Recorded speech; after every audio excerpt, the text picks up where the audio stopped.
Live from the Scheinfeld Center Innovator Studio at Santa Barbara City College, it's the Enlightened Entrepreneur Podcast, where we help Gen Z become even more entrepreneurial and innovative in our global environment.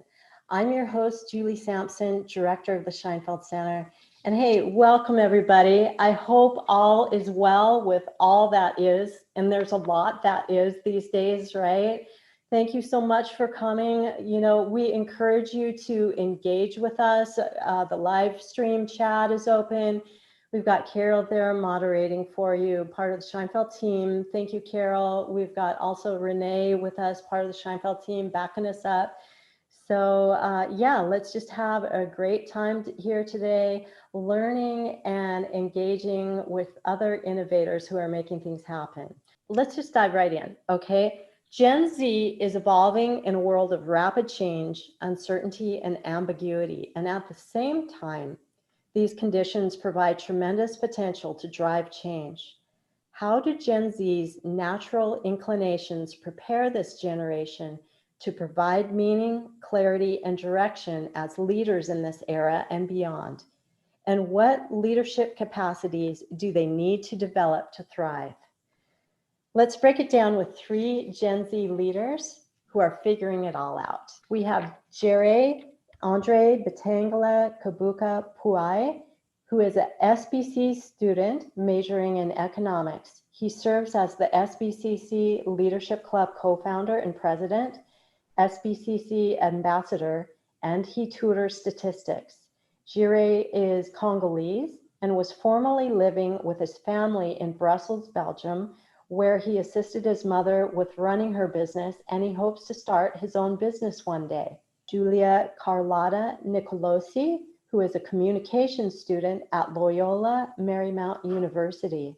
She was born in Brazil, and by the age of 18, she was CEO at an event production company called Angatu. She graduated valedictorian and has since served as the leader of several academic clubs and organizations. Her ambition is to open her own business one day, a combination lounge, art gallery, and coffee house. Niku Patel is a business major at SBCC, aiming to transfer to UC Berkeley. His family is entrepreneurial, owning a guest house, restaurant, and hardware store in Zambia, his homeland. He serves as SBCC ambassador intern and leadership club vice president, and he currently is living in Santa Barbara and considers South Africa his home. So welcome everyone. Thank you so much for joining us as guests on our podcast today. I'm super excited to interact with you, and I know our audience is too. Firstly, thank you so much for giving us this opportunity, and thanks for the whole team. It's a pleasure. There's a few things that we know. Let's just give some context here. Gen Z was born between 1996 and 2015, and they're aged 5 to 24 right now. Gen Z is expected to be the most entrepreneurial generation today, more racially and ethnically diverse than any previous generation, and they're on track to be the most well-educated as well. So those are a few of the characteristics of Gen Z, but to our guests, I'm wondering, what are other characteristics that come to mind that you feel really define Gen Z? Julia, do you want to start us off? Yes. So I believe we are a generation of people that are not afraid to try. I see that in the past generations, my mom, for example, she had to be a doctor because it was expected for her to be a doctor or a lawyer or an engineer.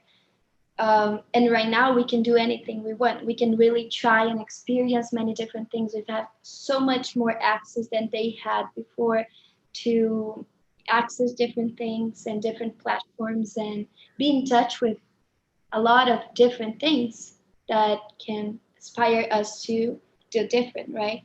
So I think it's a really good time to be alive and to do something great because we're just on top of everything. I hear you with that, right? Yeah. How about you, Niku? What I think is, for our generation is we're very adaptable. And, for example, given this time that we're in the pandemic, I feel like Gen Z has handled it the best. majority of us being in this age group are still in college or university or even in school, and going from completely in person to completely online is a difficult change. And, I think we have handled it really well. And it's been a really good way that we've accepted this.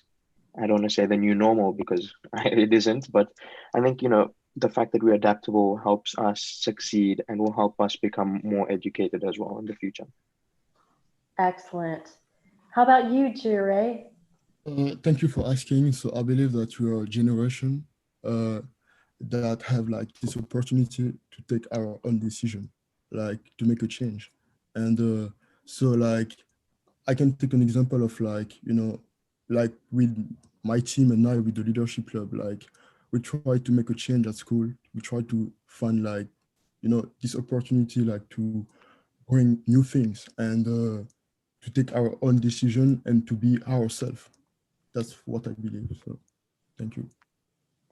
Fabulous. Okay, so given all of this, all of that Gen Z that we've talked about and more, as you head into the future and evolve as leaders, what is the top challenge, as you see it, that they're going to need to tackle? Yes, so I think that so firstly we are great people, I think, and there are like so many people like they are willing to do new things, and so there is like this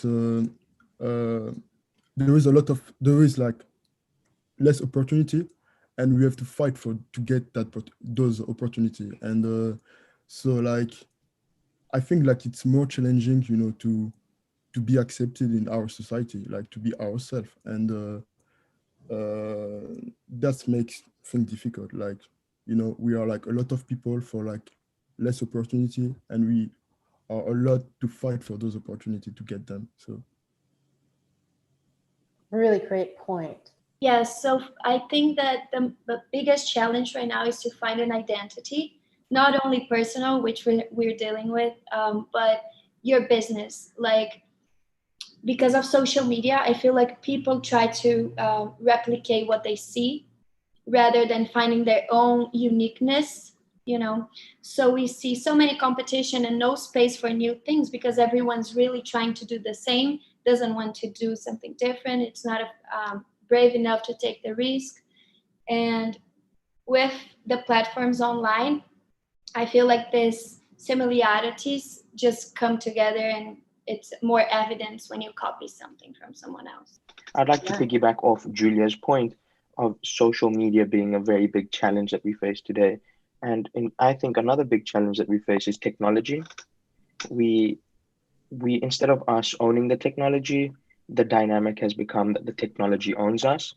And I feel like once we come into control with that, that would also make things a little bit easier for us. And as Julia said, I agree with you that if instead of us trying to be some sort of like way, if we can just identify ourselves and do something that we want to do rather than thinking what will social media accept. I think that way, if we challenge that, if we can tackle that challenge, I think it will be a very good and a prosperous thing for us. Excellent. I like how you built on that point. I was looking at, there was a study that came out, looking at how the pandemic has changed what matters to Gen Z. And so the top 3 things that are coming up as primary in Gen Z's minds, according to the study, is the coronavirus outbreak, the Black Lives Matter movement, and President Trump's election. I agree to an extent, but I also feel there's more that is going on in the world as well. There's more issues that we're facing in the world rather than President Trump's election and, those sort of things. Yes, Black lives do matter, and that movement is supported, and I fully see through it as well. But I feel there's other inequalities that need to be dealt with, the injustice for women. And I was reading another study that the abuse cases in households during the pandemic has increased. So if awareness of that was brought up, I feel those type of topics as well need to be relevant in today's conversations. Mm-hmm. Yes, I agree with you. And I feel like maybe this wasn't a study done in America, but my international friends and people that I know from outside of the US absolutely are not talking about Trump's election.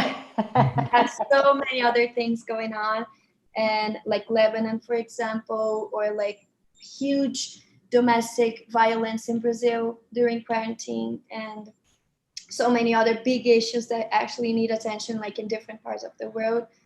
Not that that's not important at all. It's just I don't feel like the world is really looking at that. Maybe the media, because there's a huge population online that comes from America, but yeah, I don't know if that's what's really important right now. Yeah, so I think that I agree with you. So, and I like the fact that you jump back, to those countries like Lebanon, because I have so many friends that I met in Belgium, like they were like affected because of that situation. And I think that, so firstly, I would like also to jump back to like my country because I'm Congolese. And like during the pandemic, there was like, those army people, they went to school to kill children, to kill like new generation, like people like they were willing to build the country.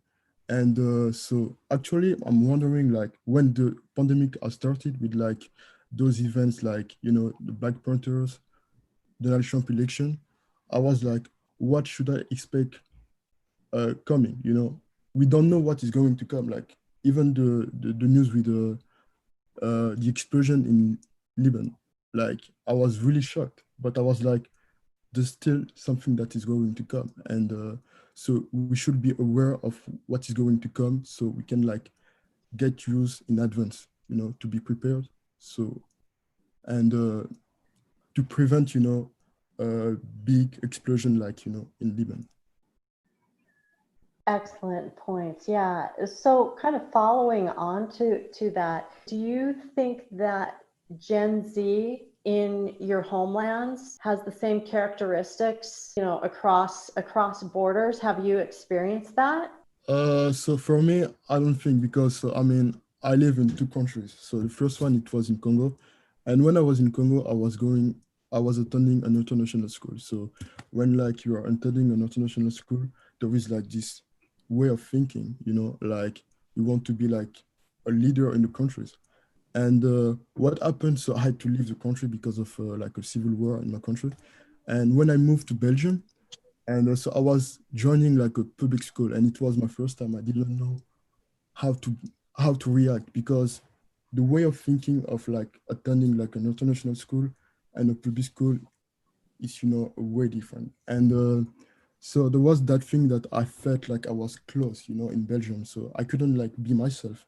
Like I didn't want, with the generation like in Europe, when you try like to be like, to think like positively, to think like for a better life, people that will try to make you believe that it's impossible, And so that's basically why I chose to go to United States, because here, we have like this opportunity to think better. And like I always tell my friend, like, in Belgium, it's like what car can I say? It's like a Honda, And in the United States, it's like I'm driving a Lamborghini. Why? Because here we think fast, and like I don't think I don't look back to my past, but I look on today and tomorrow, because I have to think about like what is going to happen. And I think that this generation, like here in United States, like we are willing to think about tomorrow and what we are going to do tomorrow, instead of like in the opposite, like in Belgium, people are only thinking about now, and now is not a great answer. We should think about tomorrow. Great. Thank you for that. Julia, Niku? Yeah, I think that there are so many similarities right now, especially because of the online platforms that approximate so many people, and every person in the generation Z are like online. So I feel like everyone kind of have the same beliefs and same habits, and like agrees with the same things. But I see something very interesting in Brazil. Um, it's not very common to see like a woman as a leader, yet I see that it's not in the same level of the US. Here you have like a lot of opportunity as a woman and you're valuable, and in Brazil it's not like that yet. So it's very interesting to just compare. That's why I came here. Yeah, great, thank you. I agree with both the points that you guys have made. And I feel that, coming from Zambia, Zambia is still considered an underdeveloped country or a developing country. And for Gen Z people, they are not worried about what's to come or what's happening in the future. A lot of them are trying to fend for themselves just to make it through the end of the day. And me coming to America, I've realized that there's so many opportunities, there's so many resources already established. Whereas in Zambia, we're still trying to establish that. So the level of mindsets and the difference between the mindsets is very clear, where some people are trying to fend throughout the day. And I was fortunate enough to think of the future. I was given the resources and the opportunity to come to America and gain my education. And through that, through speaking to people in America, I've realized that, so many people want to better the world. And luckily for the friends that I've made, they want to better the world. They want to start businesses. They want to see how can everyone get bettered rather than just one specific group of people or one specific community. So I've been very fortunate enough to be to broaden my education and my perspective on that. Yeah, that's really interesting, Niku. You mentioned business as being a vector for transformation, essentially. And we so see that, right? Either for the better or for the worse. It can be very constructive and very destructive as well.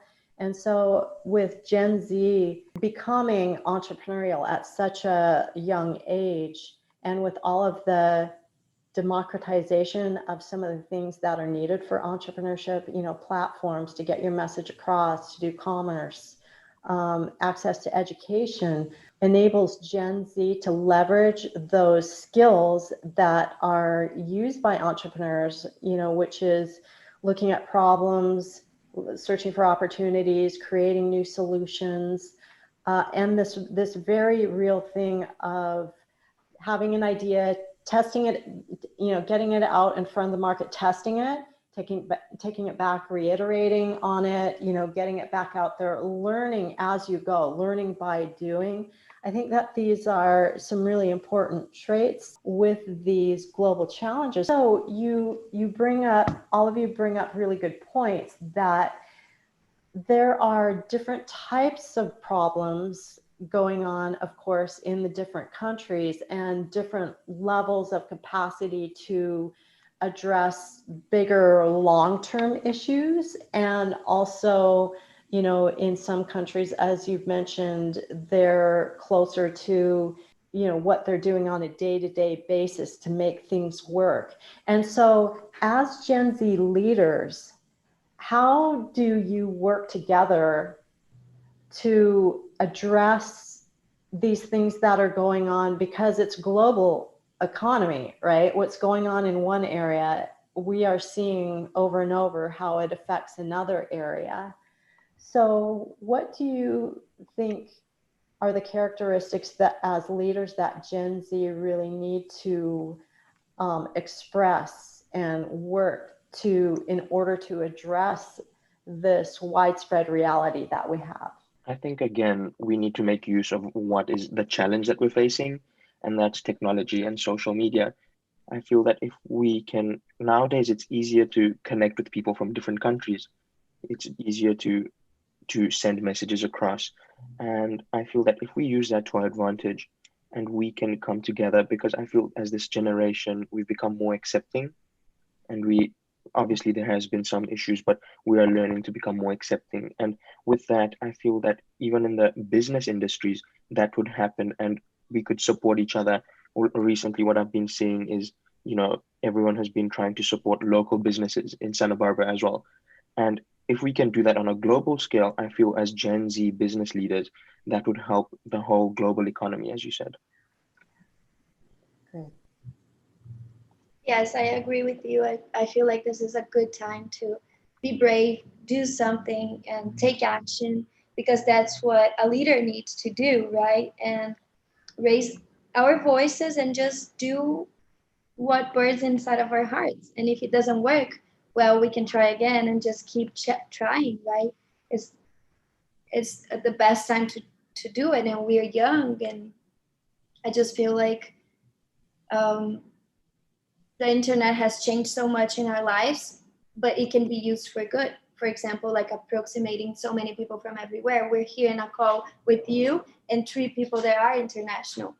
So that's amazing. That's like, it's a privilege to be working with so many different people from so many different places, right? Absolutely. Jerry, how about you? About me, I think like I want to jump back to what Nico said about communication, and I think that it's something really important because actually, like with social medias, we get like some wrong information, some wrong news, and like if we can like work better on like sharing the good news, and also I think that for our generation we should be selfless because during that pandemic we saw like those things like toilet paper, you see, like they are like gone, and I think that is not good, like to think in the way of like only getting money, but we should think about the way of like helping people, like sharing with people, and learning new things with each other. So that's Yeah. basically what we need. Excellent. Great. Thank you. And we've kind of turned the conversation where we wanted to go, which is we've talked about capacities that Gen Z has as leaders.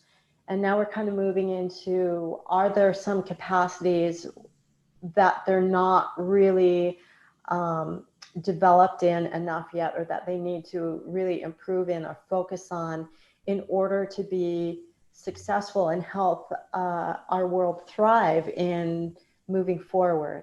Julia, do you have some thoughts about that?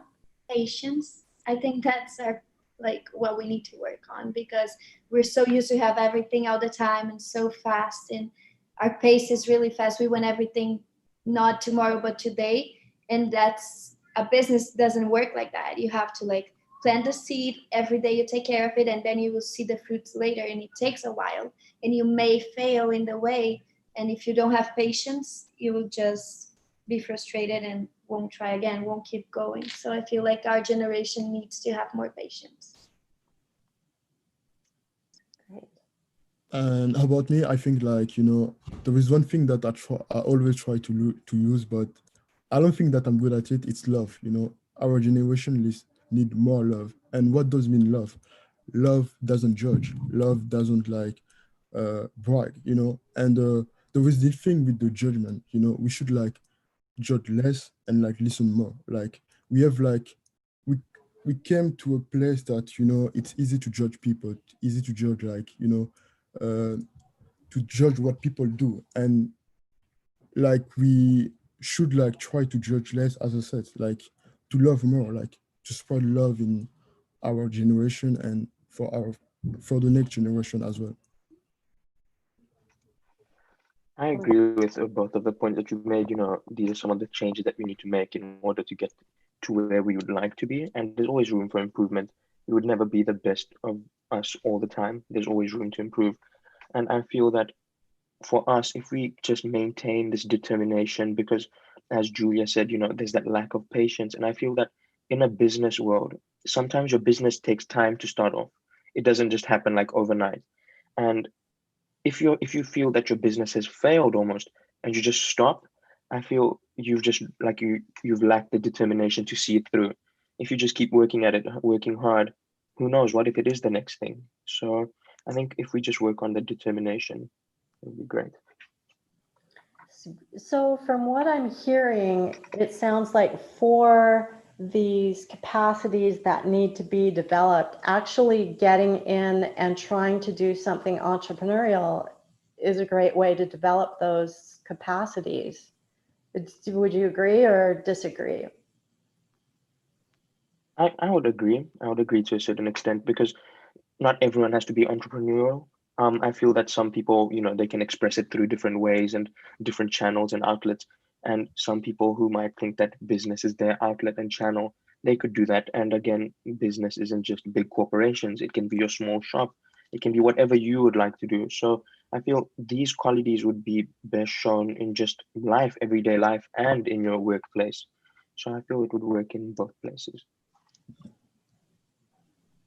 Great. I feel that too. Like we need like, passion in our life, not only in business, and determination in everything that we do, and also love. So yeah.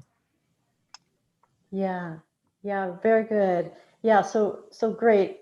It's important to realize that being entrepreneurial isn't just about starting a business, as you were saying, right? It's a way of being, really. It's a mindset and it's a skill set that can be applied whether you're an employee or starting your own business, or within your family, wherever you are, the skills can come through. We're almost at the end of our time, but we do have some questions that have come through. So I'll ask the question, and maybe whoever thinks that they would like to take that question, go ahead and jump in. And then if anybody has anything to add, we can just do it that way, to move through. It looks like we have 3 different questions. So Natalia asked, what obstacles would you say Gen Z faces when trying to open a new business? So maybe the top obstacle you think they face. So for me, I would say like getting support from the society. Like we don't support enough people. Like sometimes we need like to get like some positive side of people. Like we should like even if it's difficult, to get those support, but trying to support people, and our generation needs support and belief from people. Can I add something? I think it's a strategy. We don't have the habit of planning too much. We just want to do everything. We don't like to listen a lot. People that have been through what we want to be. So we just keep doing what we think it's best without planning a lot. And then that's why we see so many businesses failing all the time. I agree on that point. I agree. Yeah. Okay, great. Thank you. And then we have Barbara asked, do you think the US has more entrepreneurial opportunities than your own country? I think I would agree. And that one is, I would agree with that. Again, America has got certain resources that are established, and Zambia, for example, is still trying to establish this. So, yeah. For me, I don't think that, like, as Nicole said, because Congo, it's like Zambia, it's we are neighbors. And I think that here, like Nicole said, that everything is established, but in our country, it's not established. So that means that we still have opportunities to bring like something new, something new. And here in United States, I don't think like anything good that I can bring here, because everyone is still working. Instead of like, my country, not many people are working. And like, I feel like, we're like, there is no base, you can like try to bring something new. And like in Africa, there is like so many opportunities to be like a great entrepreneur. Yeah, yes. One of the things that we see with entrepreneurship that we're aware of in the United States is while there is a lot of opportunity here in terms of all of the support that we have for entrepreneurs, if you look, the number of entrepreneurial programs at colleges, at universities, the funding, the crowdfunding, all of these sources, it's super important that those people who are supporting Gen Z entrepreneurs recognize that there isn't necessarily equity in availability of funding, to different minorities. And also there's social equity too.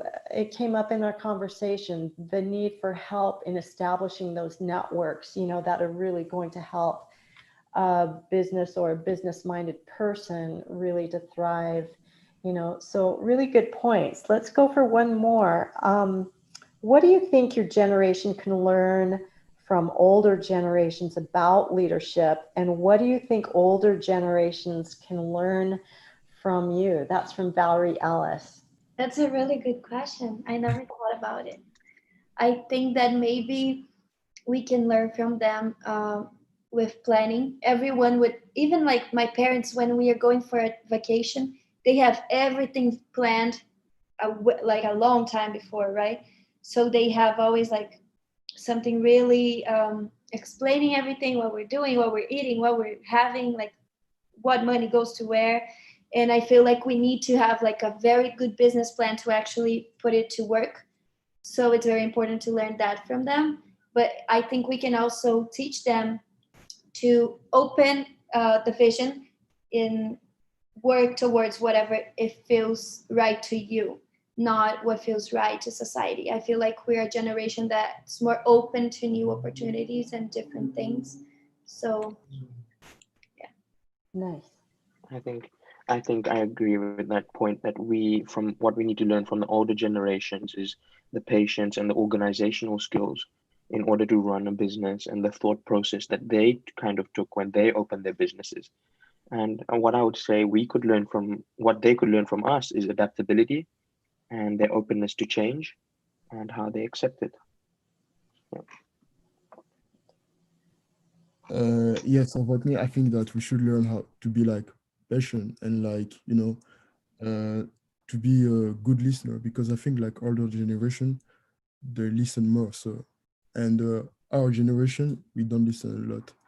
And so what they can get from us, I think it's to be open-minded, like to be like, as Julia said, to be more open to what is happening in our world, and like to try to get used to that. Very good. Okay, so if you can believe it, we're actually over our time a bit, but I wanted to take the time to address these questions. I thought it was worthwhile. But I would like to thank the three of you. You are so inspiring already. Your accomplishments, you've come so far and you're so inspiring. Thank you so much for being with us. And I'm sure that our audience would love to be able to be in touch with you. What are the best ways for them to contact you? So for me, Instagram, Julia Carlota, that's my name. And you can find me on Instagram, or also LinkedIn. I use it a lot. So Julia Carlota, everything, all my accounts are the same. And about me, so you can join me on Instagram. So my name is Jireh Andre. It's easy to find. And also, if you can join our club, the Leadership Club. So the name is SBCC Leadership Clubs, and I lead it. I lead the club with Niku and Hailey, but she couldn't come because of a family issue, and Mackenzie. So you can contact me on Instagram. I'm Niku Patel, and you can contact me on the SBCC Ambassadors Instagram as well, and I'll respond to your DMs. Okay, thank you. And we'd like to thank our audience for joining us today. And if you'd like what we're doing, be sure to be a part of it. Like, subscribe. We've got helicopters going over.